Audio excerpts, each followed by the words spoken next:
What is up, everybody? How's it going? Hopefully, you guys are doing well.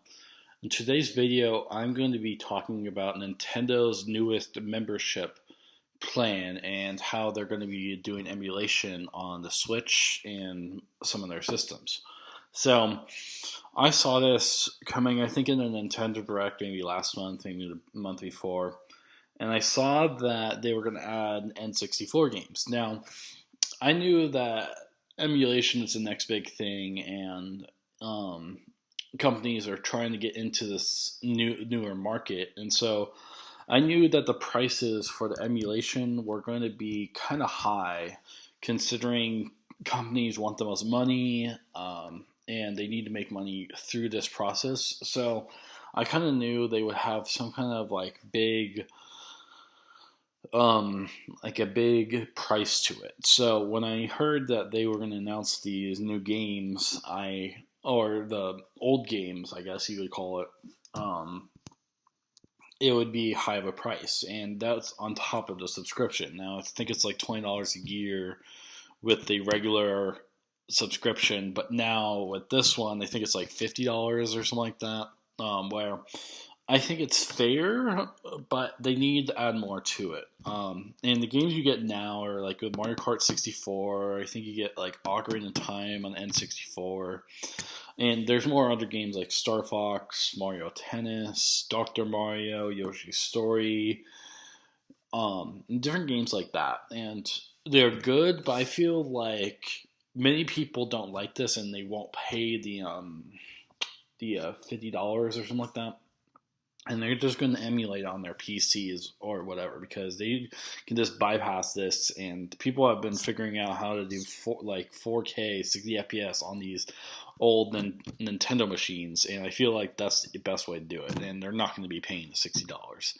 For me personally, I'm not going to get it. I can probably emulate it on my PC if I really feel like it.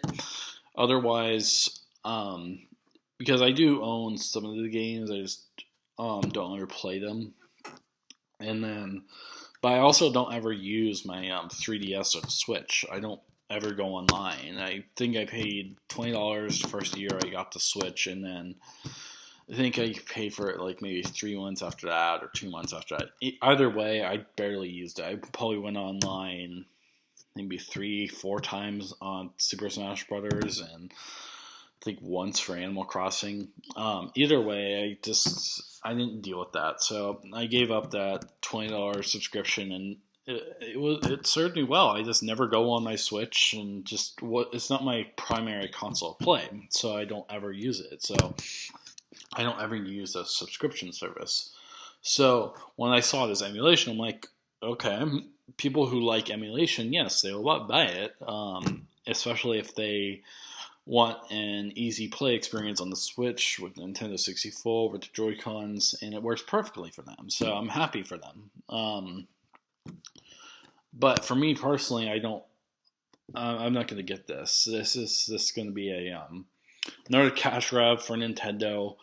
They're going to try to bank on as much money as they can from this, and I just feel like it's not what it was intended.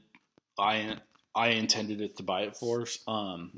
If they added more to it, like if they added all DLCs across all games, part of this new subscription, then yeah, I would agree with that. But this is in terms of Xbox, PlayStation's PlayStation Plus pack, where you get $60 a year, 2 free games.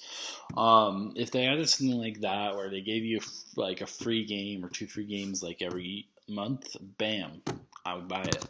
Otherwise, there's just not enough to it. And I just feel like, me personally, not a Nintendo fan, I just don't ever use the games, buy the games, therefore it would not be resonating to me. So this is kind of not like really a rant, more of like just me saying to you guys that I'm not a Nintendo fan, so I won't be buying this. But these are my thoughts on it. It does seem like they're going to be adding more games in the future. Who knows? All they have is an idea and a platform to put the games onto. But I don't know if it'll evolve beyond that. And for all the Nintendo fans out there, let me know what you guys think I'm actually curious, very curious, because I'm not a Nintendo fan. Other people are, and they might have very different opinions from me. So if people really want to play Star Fox, Mario Kart, Super Mario, whatever that game is, I feel like they can tell me what their thoughts about are this on this new platform, about their whole emulation and Nintendo's experience with emulation, because this is an interesting experience. Even though I won't buy it, I might buy it later on. It probably might go cheaper, probably not. Nintendo doesn't really change their prices or their minds, but I might give it a try sometime in the future. Who knows? If I run in some extra cash, I might try it for a month. Um, yeah, we'll see. I don't know how much it is monthly. I know it's like $50 a year altogether, or something like that, or $30. It's complicated to me, so please be patient with me. But this is my rant to just explain how Nintendo kind of overpriced this. If they added more to it, if they added more games to it, more DLCs, or any more content in the past that you get with that $50, I would buy it. But in terms of now, especially if I don't ever play Nintendo games, I don't ever feel like I will buy this anytime soon. And so, therefore, I just feel when I saw this announcement, I was like, okay. It's good for them. They're getting the emulation, but you're not really paying for it. You're paying for the rights to it. Similar with PlayStation. You don't really own the PlayStation games. You own the right to them, to play them. Especially if you get banned, that content is gone. You don't access that again. So once your account is banned on Sony and Nintendo side, you're done. But with Nintendo, it's the same thing. If you get banned or you don't pay up your subscription, you lose all those rights. And so, same goes with PlayStation Plus, like I said. So, these are my thoughts on the pass itself, and kind of like my thoughts on the emulation experience of Nintendo, how I feel about Nintendo. I could make a separate video about that, but basically I just don't ever play Nintendo games. I play maybe New Horizons, but I haven't played that in literally months. And then Super Smash Brothers, the base game.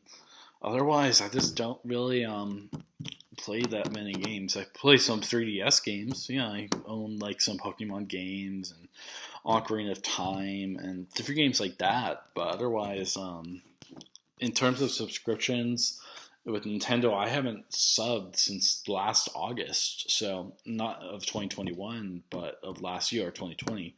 And I haven't had a subscription since, and I haven't never used it. So maybe I'll up it again. Who knows? But these are my thoughts on Nintendo's the subscription service, and kind of like the upgraded enhanced version, but I feel like it's going to be too expensive and people are going to push back. But these are my own thoughts and what I think about it. Let me know what you guys think if you really feel like it. Otherwise, hopefully you guys are doing great and doing well, and I hope you guys are having fun at whatever you're doing, and I will see you guys later. Bye.